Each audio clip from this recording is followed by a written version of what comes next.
All right, we're going to get started. I'm Mrs. Stroop. I'm the Director of Indian Ed for the school district. And during Native American Week, I like to bring in presenters along with Miss Byerly and Mr. Spoor. She's been doing a lot of Native American activities last week and this week. We are going to be listening to my aunt. Her name is Elaine Ward. She's from Cheyenne River, and she's going to talk about her experiences with the boarding schools. Have you guys talked a little bit and heard a little bit about boarding schools? Yes? No? No? American history class should. Should have? Okay. Yep. All right. So we'll just wait for these kids to come in. And also on Thursday after school, I'm doing wojapi and fry bread in the food room upstairs. So if you guys want to come get a piece of fry bread and some wojapi after school.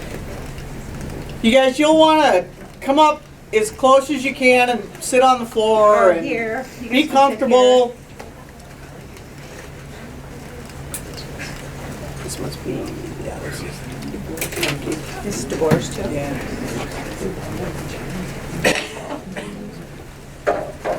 Can I sit right here? Yeah. Okay, thank you. Madeline, you want to turn around those speakers right here. Oh, my apologies. Thank you. There's a chair right here. I'd be grabbing that comfortable chair. Okay. Think we're ready? Yeah, let's go. Okay. Okay, they're all yours. All right. Now I'll tell you a little bit about myself. My parents are Blaine and Edith Traversy, and I'm the fourth child of 14 children. There's 7 boys and 7 girls. And my grandpa, Andrew Traversy, at the age of 16, he traveled to Washington, D.C. with Chief Hump as his interpreter, because that was their first language. My dad's first language was Lakota. My mom's first language was Lakota.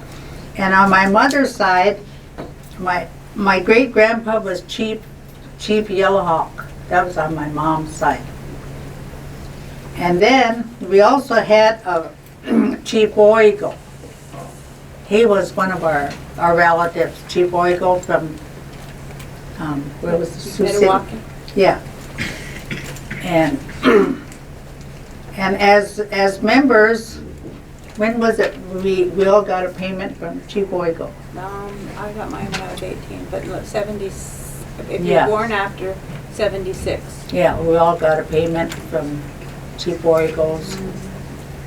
And anyway, there was 14 of us children, Mom and Dad. And when I was 7, I was sent to the boarding school. Do any of you have any experience at boarding school? Our grandparents, are your parents? About. And I was sent to Cheyenne Agency, which is underwater now. Do you know where Bob Smith's Steakhouse is? Any of you? Gettysburg? Up by Gettysburg. You guys know where the steakhouse is in Gettysburg? Yeah. Right down there. It's all underwater, but that's where the agency was. It was really a pretty place down in the valley. And anyway, that's where I went when I was 7, along with 4 of my siblings. We were sent to boarding school, and we had matrons who took care of us, and we had to follow the rules. If we got in trouble, we were punished. Sometimes we had to kneel on the steps for however long they wanted us to, but I remember I kneeled for 20 minutes, and I found out how long 20 minutes was. It was like an hour, because I had long red hair. And she was a girls' advisor. She was mean. She was trying to braid my hair before school, and she was jerking my head. I went like this, I elbowed her, and I was punished. I had to kneel for 20 minutes. Anyway, we got up at 6:30, or maybe it was 6, can't remember. Anyway, got up, got ready, we had to make our bed, do our chores, go to breakfast, come back, get ready for school, go to school. 4 o'clock, school was out, we went home, went back to the dorms, did our homework, whatever we had, then went to supper, back to dorm, bed at 7:30, because I was just a little girl. Then it got better as I, progressed to the 4th grade. Then in the middle of the year, the principal told me that you will be going into the 5th grade. I was promoted half year from 4th grade to 5th grade, which was good. Anyway, every year I always got citizenship award. Never missing, because our parents didn't have any transportation, and they sent us to boarding school for a reason. Get education, because they knew that they couldn't, they had no transportation but team and wagon, horse and wagon. And sometimes we didn't see our parents for probably 4 months.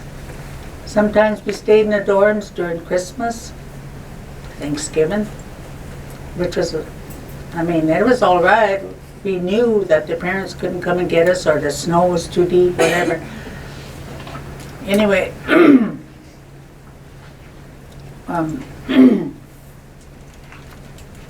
got some things written down. I forget because I'm getting older. Anyway, when I was like probably a little girl, they'd line us up, and my older sister, like 4 years older than I, she asked me one day, she said, "Do you remember that matron by the name of Emily Balker always hitting you on the side of the head?" I said, "No." She said, "Oh, it made me so mad. I wanted to help you and do something," but of course she was like 5th or 6th grade. She said, when they'd line us up, that matron would come alongside and hit me on the side of the head. And she'd say, "Who ever heard of a red-haired Indian?" Because I had red hair. And I must have blocked that out because I don't remember that. And I know if I would have told my mother, she would have been right up there. But anyway, there's probably a lot of things that were blocked out. But if we had money, back in those days, we had to check it into our matron. And like she'd write it down, like maybe I had $2. Saturdays we got to go downtown if we had money. So we'd check out, I'd check probably 50 cents out. That was a lot of money. We could buy 5 candy bars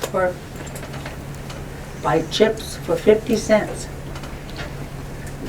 But a lot of kids didn't have money. I didn't have money a lot of the time, But so when I got to be a 6th grade, we had duties. We had to work in the school dining room, the kitchen. So I'd get up, it would be dark, not only me, but some of the other girls. We'd get ready, it was still dark, we'd walk over to the dining hall, put our aprons on, and we were assigned tables. Like I was probably assigned 4 tables. So if they wanted bread or something, maybe more potatoes, whatever, the guys would raise their plate. "Hey, Red," they'd call me Red. "Hey, Red, get us some more bread." I'd go get the bread. Pretty soon he'd be raising it again. "Hey, Red." But the 3rd time, I went over there and I cracked him on the head. I said, "Quit calling me, you got all the bread here?" I hit him on the head. Of course I got punished for it, but I cracked him on the head. That's when you get that movie. Anyway, I was forever, they verbally, emotionally, and physically abuse. Verbal abuse. They called me white trash. Hey, you redheaded. You know, freckle face and all that. And that's how mean kids could be. Boarding school kids, the full blood. I have nothing against the full bloods, but they were forever calling me names, and I was always fighting. Finally, when my grandma come down, Grandma Yellowhawk, meet her, and I told her, I said, Grandma, they called me white trash. She said, oh, you're not white trash. She said, they probably wish they had your white skin. I said, oh, I bet they do. She said, they probably wish they had your red hair. It's pretty. I said, yeah, I bet they do. So after that, when they made fun of me or called me names, I'd say, oh, you're just jealous. Pretty soon it quit. But Grandma made a negative positive. And that's how I got by. And then we had to stay like during Thanksgiving because they had no way to come and get us. If they wanted to come and get us, you know, Mom had to hire someone to come and get us. She'd have to hire someone to come and get us at boarding school and take us home. On Sunday, they'd have to hire someone to take us back down to school. Yeah, we had team and wagon. And in those days, I thought that was pretty cool, riding in a wagon. But anyway, when I was, I don't know how old I was, I got sick and they put me in a hospital. I had scarlet fever. I was isolated. My mom and dad had no idea I was in a hospital because no phones, you know, and they didn't even have to sign a consent slip like they do nowadays, if you know. Anyway, that's when they found out I was allergic to penicillin. They gave me a shot of penicillin, and oh my gosh, I broke out, itch, you know, all over. They had no idea I was sick. Anyway, we used to go roller skating. That was one of our activities, and we'd walk around the campus. And I had something else here. Oh, then when I was like a sophomore, I think, we had a home ec. Do you guys have home ec here? Yeah.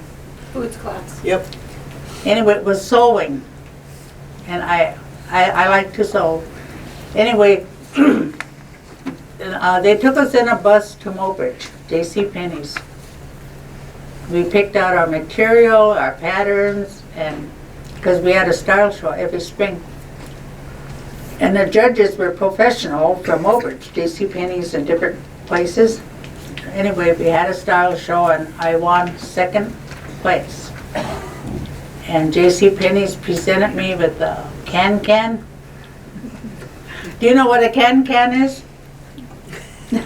Probably not. I'll tell you what a can-can is. Back in the day, everybody had to have a can-can. It made your skirt or dress stick up, you know, like that. I was so happy to get that can-can because that was a style. And I know the folks couldn't afford it with all the children they had. But that was a highlight, that I won second place with my skirt and blouse, and I won a can-can. And oh, the boys, I had two brothers that were in boarding school, two older than I.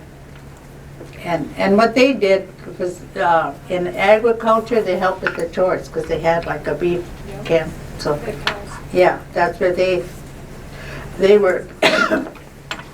Then on Friday nights we'd have dances. But if your grades weren't up, if you didn't have good grades, you couldn't go to the dances. They were strict. And that's how we learn nowadays. It's altogether different. And to make extra money, I used to babysit. And I used to iron. Pretty good at ironing. That's how I earned my extra money, was ironing and babysitting for some of the teachers. Then, in 1958, 59, they were going to move, they were going to flood out agencies, Cheyenne Agency. So, the dorms were not ready at Eagle Butte. We were still at Cheyenne Agency. So we'd get up as usual and go to the dining hall and eat, get on a bus, take us to Eagle Butte, go to school up there, and after school, come back to Cheyenne. I think that went on for a month. Then we finally moved into the new dorms in Eagle Butte.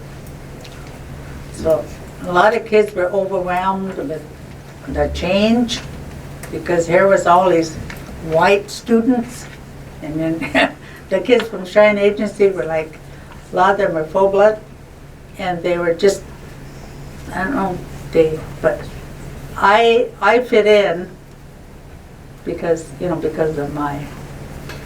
So Elaine, can I ask you a question? So Cheyenne Agency, was that school run by the tribe?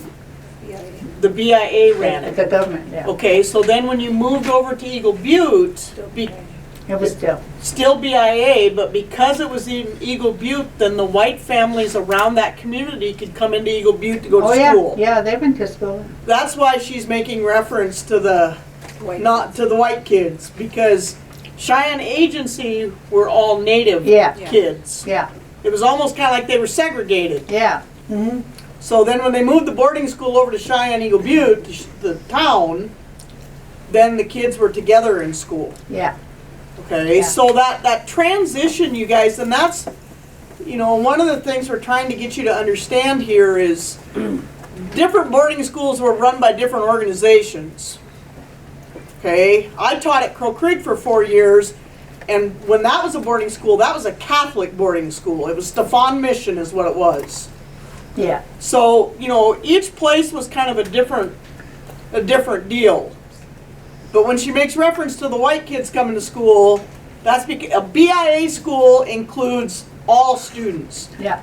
When I taught at Crow Creek, it was a tribal contract school, and you had to prove that you were at least a quarter native to go to school there, even when I was there. All right, so kids that couldn't prove that they were at least a quarter couldn't go to Crow Creek. Okay. So I just wanted to, I don't know if they understood that, so. So I have a question too. So how did, anyway, so how did the transition go? Was there a lot of fights, turmoil back then? What happened? Yeah, there was fights, and if I was with some of the white kids, then some of the students from agency that moved up, they'd say, "Oh, you think you're too good," or you're acting like you're one of them, stuff like that. But there was a lot of fighting. Yeah, there was. But eventually, they, I guess, come to realize that's where they were going to go to school, where they had to be to learn. So everybody got along. So. Anyway, Donna's dad, which is my brother, and my other brother, they were the first class to graduate from the new school in Eagle Butte. And then my class was the second class to graduate from Eagle Butte. And the day I graduated, my aunt from Arizona, she was a nurse at one of the boarding schools, she come and got me. So the day I graduated, I went to Arizona, and I was gone for like 2 years. Always told Mom, when I graduate, I'm leaving the res. I helped my mom raise her for kids. I took care of my little siblings. So. And I still took care of them after I got married. They stayed with us. So anyway, any questions? Elaine, when you were at agency, could you speak the native language? Would they allow you to speak the native language when you went to agency school? No, a lot of the kids would get punished if someone caught them talking their own language. That's why my mother and my dad, that was their first language, even though my dad looked like a non-Indian. But she said she never taught us because she was punished when she was in boarding school for speaking their language. So. But they still spoke it to each other at Yeah. home. Oh yeah, they talked it all the time. If they didn't want us to hear anything, they talked their language. But you could pick up a word here Yeah. and there. And I learned a lot from my grandma, Yellow House, because I stayed with her a lot, and I picked up a lot. I could understand a lot. So what kind of subjects did you take in school? The usual, the basics, from first, second grade, and then on up to high school. So the maths and Math the science? and, yeah. Mm-hmm. And so what year did you graduate? 60, 61, 62. And in those days, we used to run a newspaper when we were juniors. So I always thought I wanted to be a journalist. That sure changed.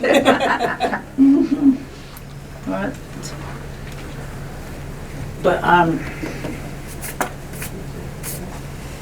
yeah. You guys have any questions? I'm There's sure one she- back there. You gotta speak up. Were you allowed to spend time with your siblings while you were there?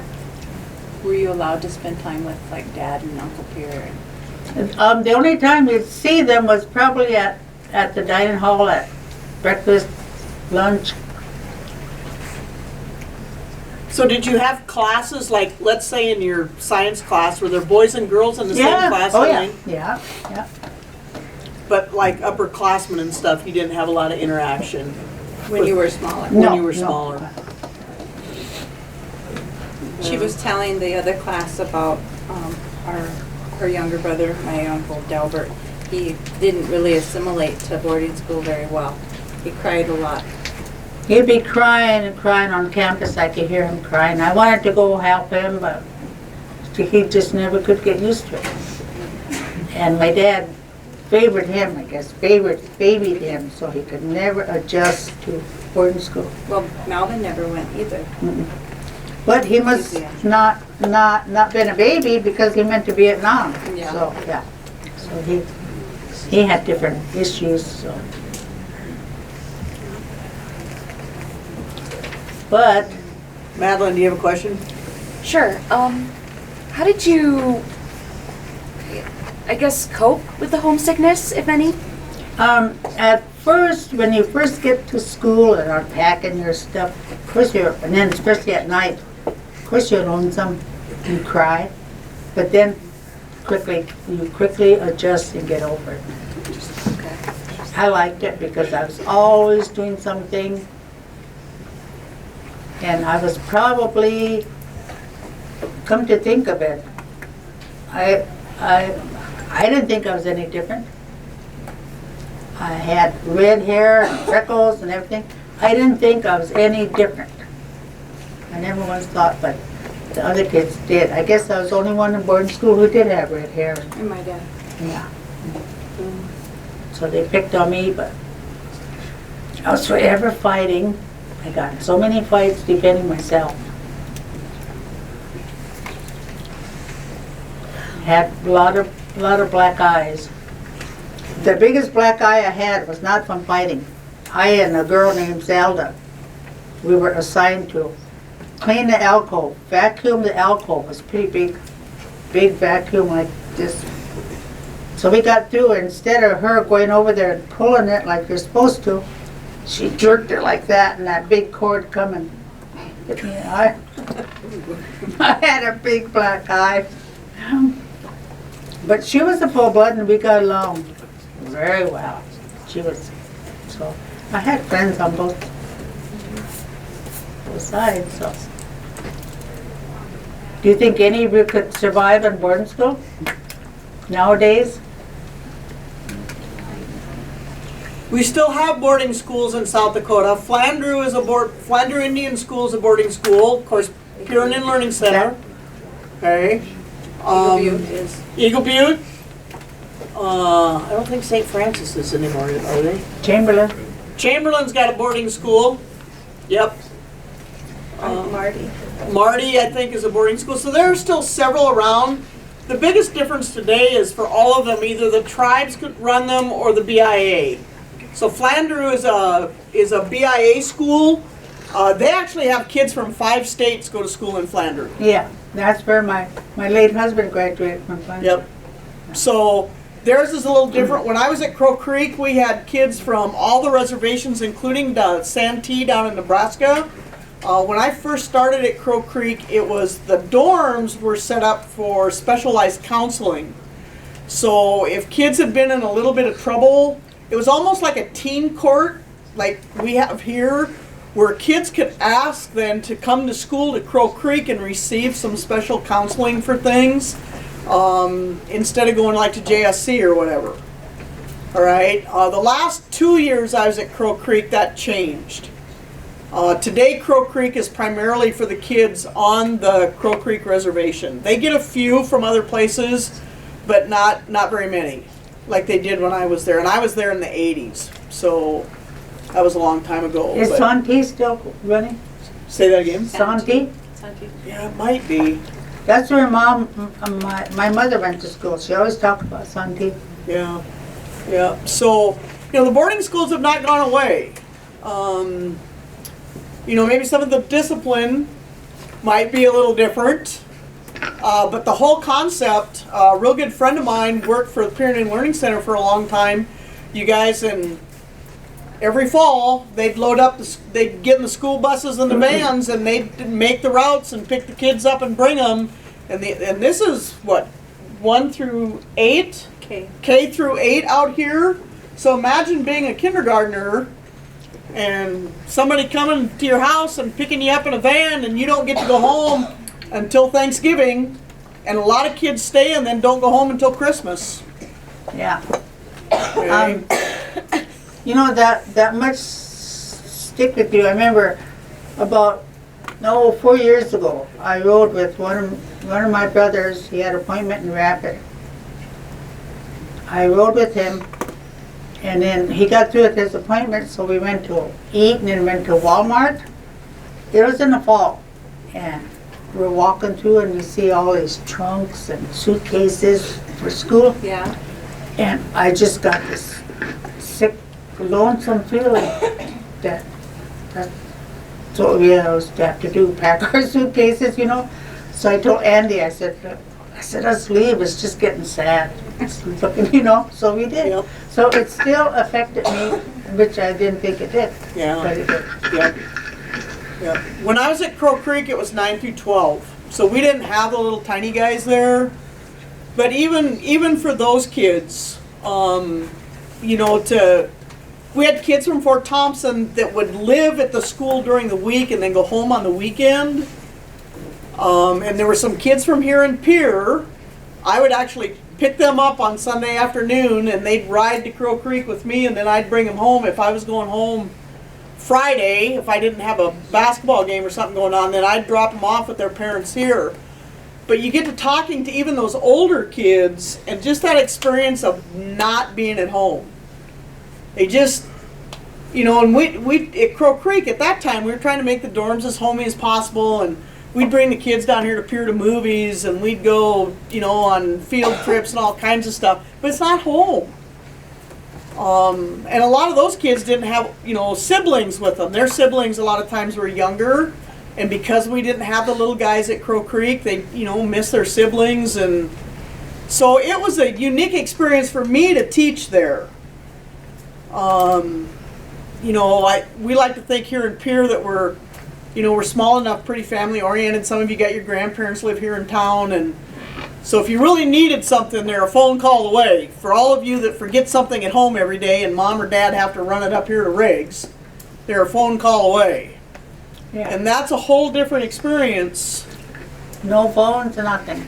You know, and even from when I was at Crow Creek and when Elaine was at agency, I mean, you know, she went to school in a horse and wagon. Mom was not going to bring your stuff if you forgot it. It wasn't going to happen. And it's, you know, that cut off deal. So when she talks about that loneliness feeling, you know, I mean, that was an interesting experience for me even as a teacher. And I lived on campus when I was at Crow Creek, so, but just wait till you guys go to college. You're going to think you're all ready.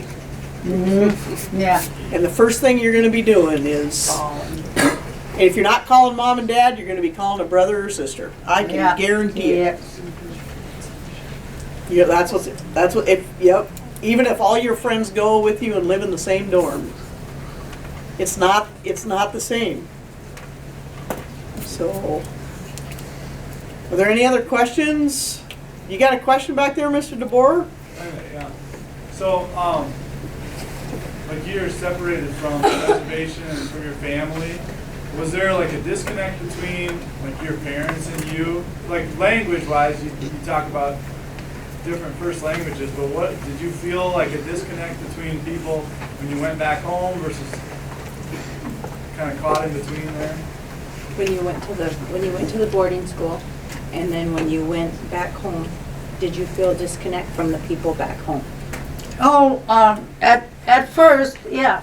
You have to get used to, you know, your home life with your mom and dad and your siblings. And you don't have your own private little corner of our room like, you know, I had my own bed. At home you didn't. So then when I got home, I had to share a bed with probably 2 little sisters, you know. So that was hard getting used to. And I liked the boarding school because I had my privacy. Not because I didn't like mom and dad, I just was that person. I like to my own private.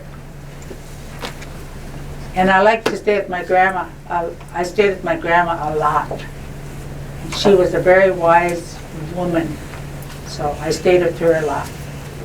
She had a little log cabin. We called him Lala. That's Grandpa. Her and Lala had their little log cabin, and they had a big frame house where they did the cooking, and she had a piano. She played piano all the time, but I got to stay in her little log house with her and Lala all the time. So that was nice. In the pot? No, where they flooded out Oh, her place. They had the beautiful place down there. convention. Yes, and they flooded them out too. So she moved to La Plante. So, I remember the La Plante yeah. house. And it's just like it was yesterday. I could just picture Grandma in Lala's place. Yeah. So, do you want to tell them about your? About that headless horseman, that one? Yeah. I'm gonna tell I'm you going to tell something. you a scary story. The headless horseman.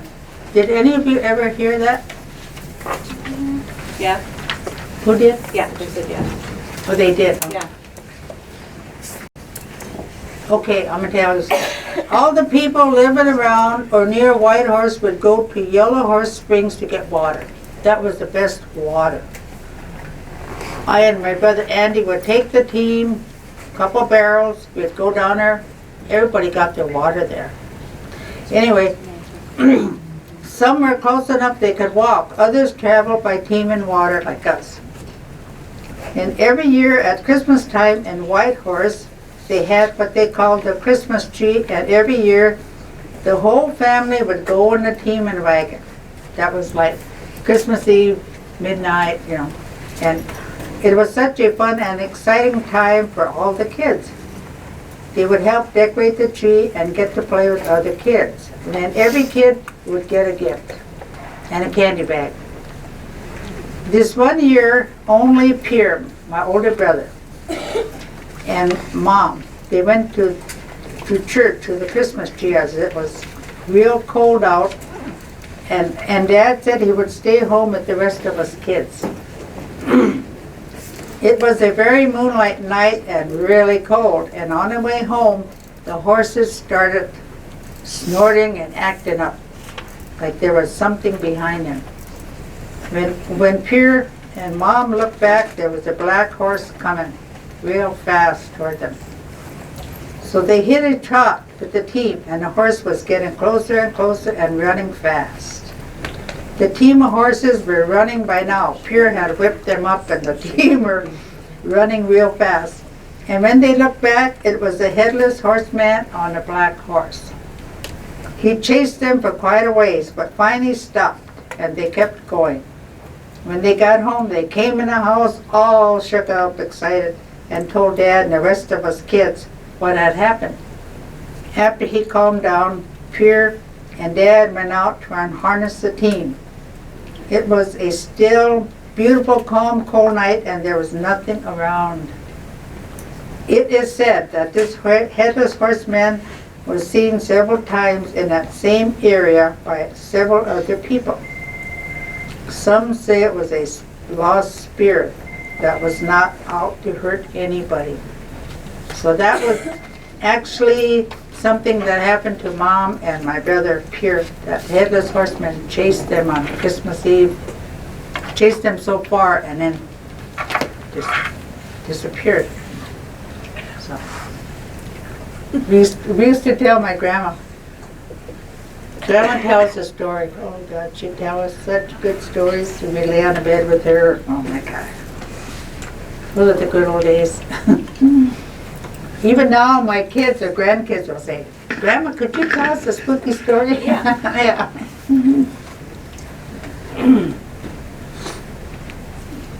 Any other questions or anything? Not even from you Soch kids? Sociology class. Oh,